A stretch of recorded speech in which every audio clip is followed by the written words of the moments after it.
Ven, Helena, ven, devuélveme por fin el alma. Aquí habito, pues mi cielo está en esos labios, y fuera de Helena todo es nada.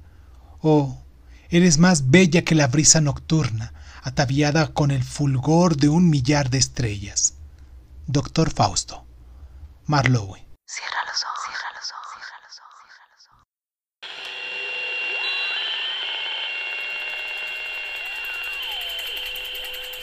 Estás escuchando Crónica Lunares, el lugar donde entra por tus oídos. Bienvenido. La semana pasada nos quedamos en que la tormenta de la guerra estalló sin avisar sobre la condenada ciudad de Troya. De repente los griegos estaban por todas partes, matando a los troyanos mientras dormían, matándolos mientras trataban de despertar, matándolos en pequeños grupos, los pocos que saltaron del lecho a tiempo de empuñar las armas. Ancianos, mujeres y niños perecieron en esa noche espantosa, pues los 10 años de furia de los griegos les negaron la piedad durante esas horas de obscuridad. Príamo halló la muerte en el umbral de su propio palacio.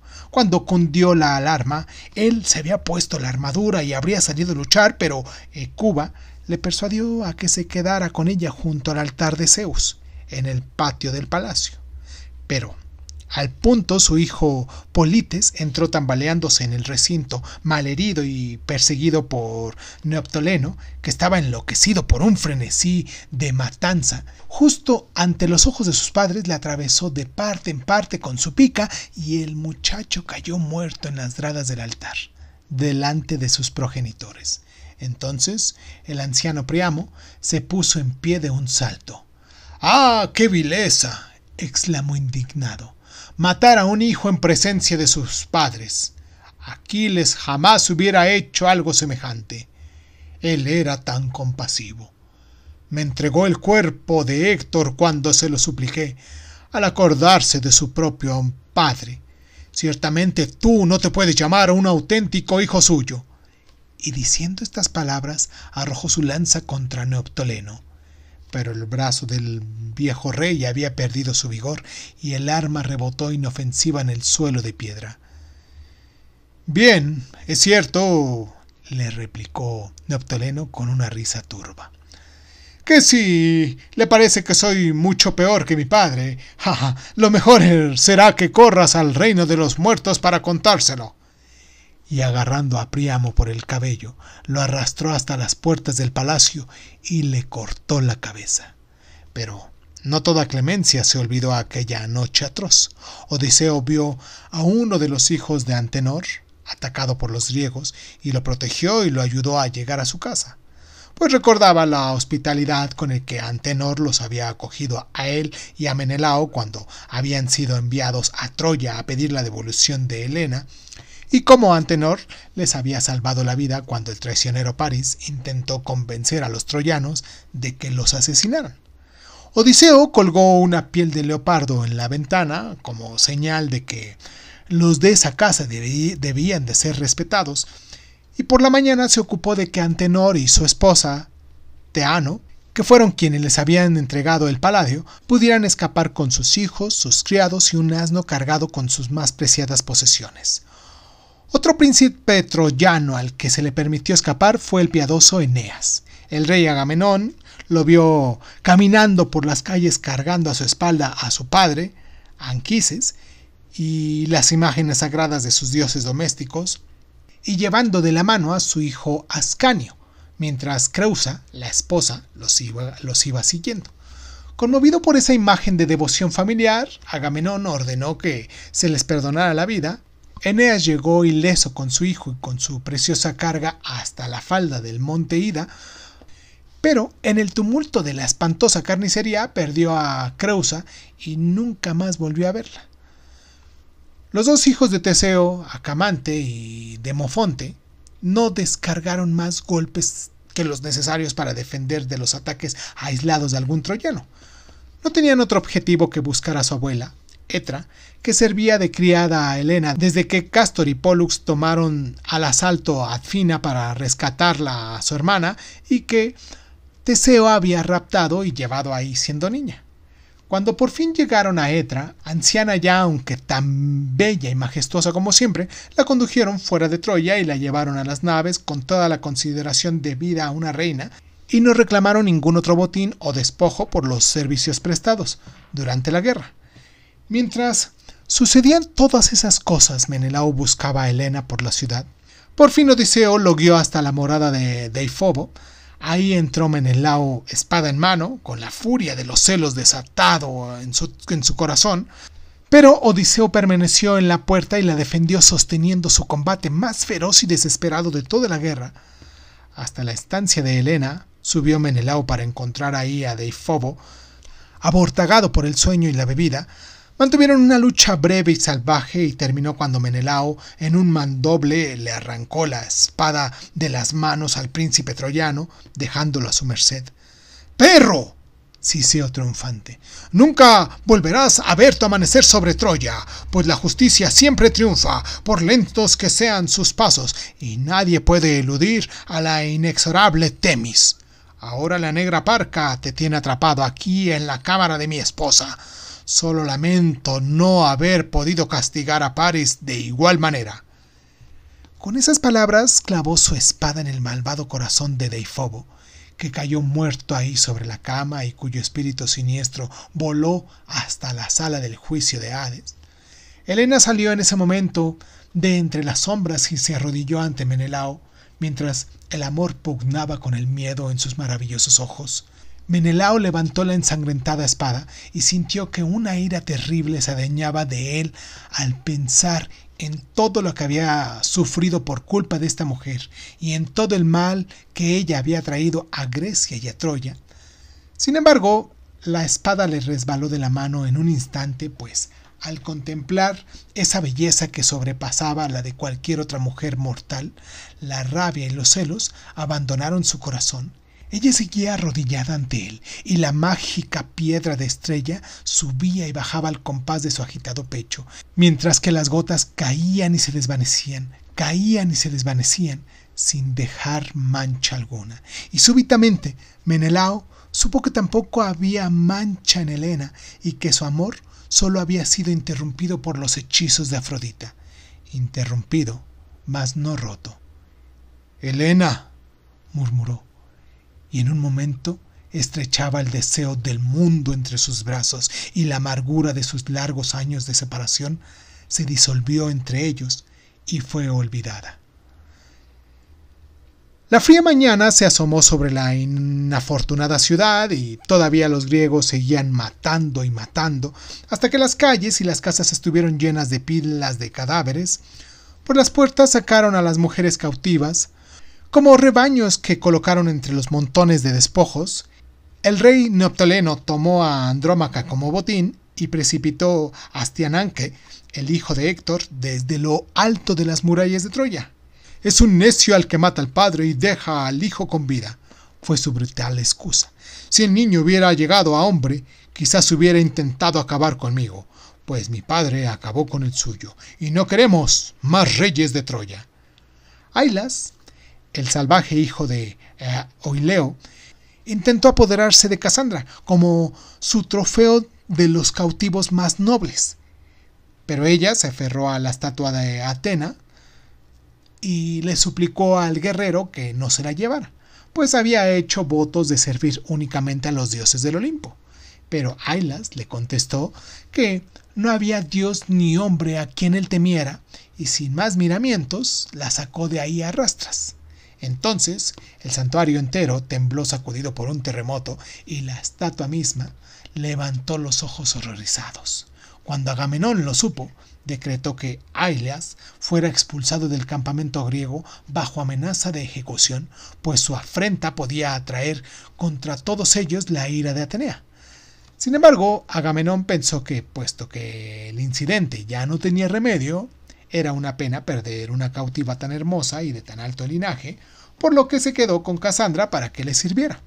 Ailas zarpó en su nave consumido por la ira, maldiciendo a Agamenón y desafiando a todos los inmortales, sobre todo a Atenea.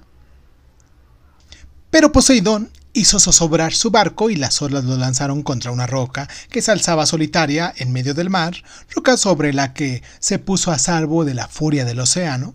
Era su última oportunidad, pero su soberbia seguía intacta y apostrofó a los inmortales aullando. «¡No sois dioses! ¡Ni siquiera podéis ahogar al hombre que os ha insultado!». Un rayo rasgó ominoso las tormentosas nubes, mas en su locura a ellas volvió a bramar. «¿Crees que me vais a asustar con tus truenos? ¡Relámpago, yo te reto!». Ante esas palabras, Zeus decidió zanjar él mismo esta cuestión, y lanzó una centella que rajó la peña y precipitó a Alias hacia su destino inexorable. Cuando Troya hubo sido totalmente saqueada y las cautivas conducidas hasta la playa, los griegos perdieron fuego a la ciudad.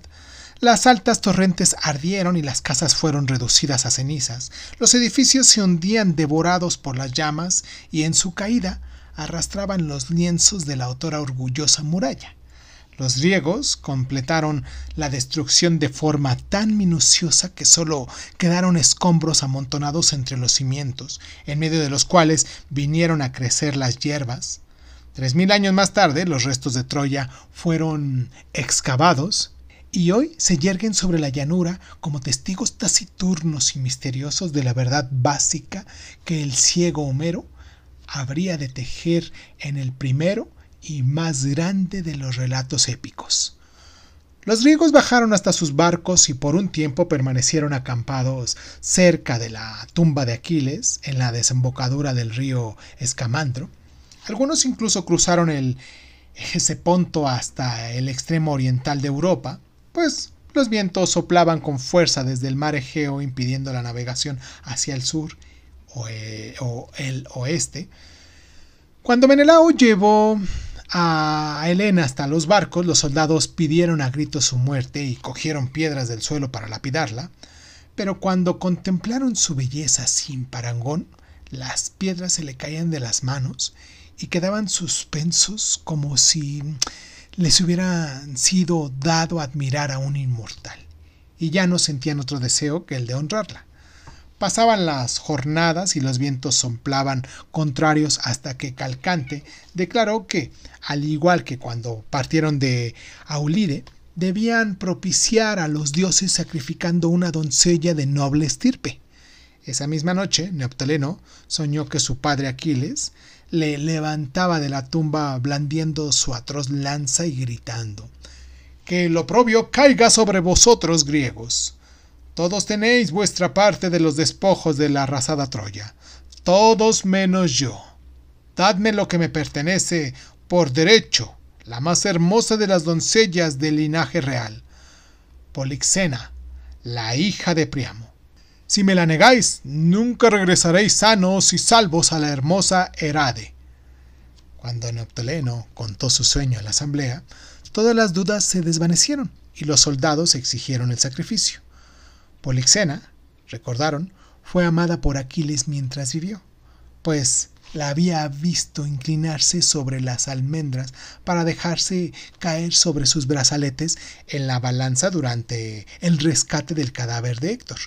Incluso se dijo que había habido un matrimonio secreto, del que los troyanos se aprovecharon, sugiriendo que Aquiles se había ofrecido a traicionar a los griegos a cambio de que Priamo le otorgara la mano de Poxilena.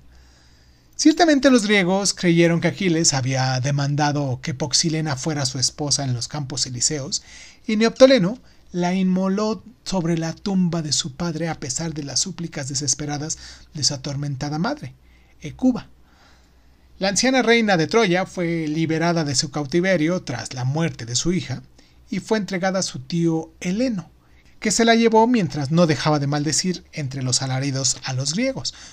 Cuenta la historia que tan pronto como desembarcaron en la otra orilla de Helesponto, Hecuba se convirtió en un enorme perro negro, un animal semejante a los que aúllan de noche entre las tumbas o a los que corren en la jauría de Hécate, reina de las brujas. Además de Heleno, los griegos consintieron a Antenor partir con su familia, criados y posesiones. Este honesto troyano se abrió camino hasta la parte alta del mar Adriático y fundó una nueva Troya.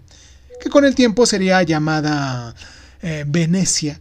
Uno de sus hijos viajó a la tierra que un día habría de llamarse Francia, y la familia real francesa hace remontar hasta él su ascendencia. Los otros pocos troyanos que consiguieron escapar de la aniquilación de la ciudad huyeron al monte Ida y se unieron a Eneas, que se había ocultado ahí. Cuando los griegos hubieron zarpado, cosa que no pudieron hacer hasta después del sacrificio de Polixena, Eneas y sus compañeros talaron árboles, construyeron grandes naves y partieron en busca de un nuevo hogar. Al principio de su vagar llegaron a una isla en la que vieron pastando buen ganado, sin que hubiera señal del vaquero que lo cuidara. Mataron varias reses, las asaron y se dispusieron a disfrutar de una buena comida. Pero apenas habían empezado a comer, cuando las arpías, las mismas mujeres aladas, de afiladas garras que se habían encontrado los argonautas y que Cetes y Calais habían expulsado de la tierra del rey Fineo, se abalanzaron desde el aire sobre ellos y les arrebataron la pitanza. 3 veces intentaron comer y las 3 veces se lo impidieron a aquellos seres inmundos. Por fin, una de las arpías se encaramó a una roca y les graznó: «¡Troyanos! Que matáis vuestro ganado y tratáis de expulsarnos de vuestra propia isla. Escuchadme. Zarpad sin demora, y al cabo llegaréis al hogar que Afrodita os tiene reservado, en una tierra lejana llamada Italia. Mas les advierto de que, antes de que levantéis las murallas de vuestra nueva ciudad, pasaréis tanta hambre que acabaréis devorando las mismas mesas sobre las que disponéis vuestra comida». Al oír estas palabras, los troyanos se hicieron a la mar apesumbrados y muchas aventuras corrieron desde su vagar. El anciano Anquises murió y fue enterrado en Sicilia. Después Hera desató la furia de los vientos de forma que varios barcos zozobraron, siendo llevados al resto del norte de África, a la recién construida ciudad de Cartago. Ahí reinaba la Fenicia llamada Elisa por los griegos y Dido por los troyanos. Ella y sus fenicios habían partido unos cuantos años antes de la costa de Asia, muy al sur de donde estuvo Troya, y habían arribado al norte de África, donde exigieron un lugar para levantar su ciudad. El rey de aquel país no los quería ahí, aunque dijo: «Podéis quedaros con tanta tierra como abarque la piel de un solo buey». Dido no se arrendó y cortó el pellejo de un buey en tiras tan finas que consiguió incluir todo el terreno que necesitaban, y Cartago fue construida en ese solar. Tras descansar durante una temporada, Eneas sintió la urgencia de zarpar de nuevo, pero Dido ya se había enamorado de él y deseaba casarse y que gobernaran juntos su reino. Sin embargo, Eneas se escabulló con todos sus barcos en la oscuridad de la noche, y Dido, cuando descubrió que había sido engañada y abandonada, se suicidó. Eneas siguió felizmente su viaje y por fin arribó a Italia, un lugar llamado Cumas, donde habitaba una famosa mujer oráculo conocida como Sibila. Ella le vaticinó que se hallaba cerca del lugar donde debía construir su ciudad y que esa urbe en el futuro llegaría a dominar el mundo con el nombre de Roma. Esta profecía colmó de gozo el corazón de Eneas, que al poco llegó al gran río de aguas amarillas llamado Tíber. Remontó su curso y por fin echó el ancla frente a un apacible bosque. Saltaron a tierra y recogieron los frutos de los árboles. Como habían perdido también sus ajuares y vajillas durante el viaje, mezclaron harina y agua para confeccionar platos y mesas. Tras acabar con las frutas, todavía tenían hambre y empezaron a comerse sus propias mesas, ante lo cual el joven Ascanio exclamó entre risas: «¡Ja, ja, ja! ¿Cómo puede ser? Estamos tan flamélicos que hasta nos comemos nuestros propios platos». Al escuchar eso, Eneas comprendió que había llegado al lugar que les estaba destinado.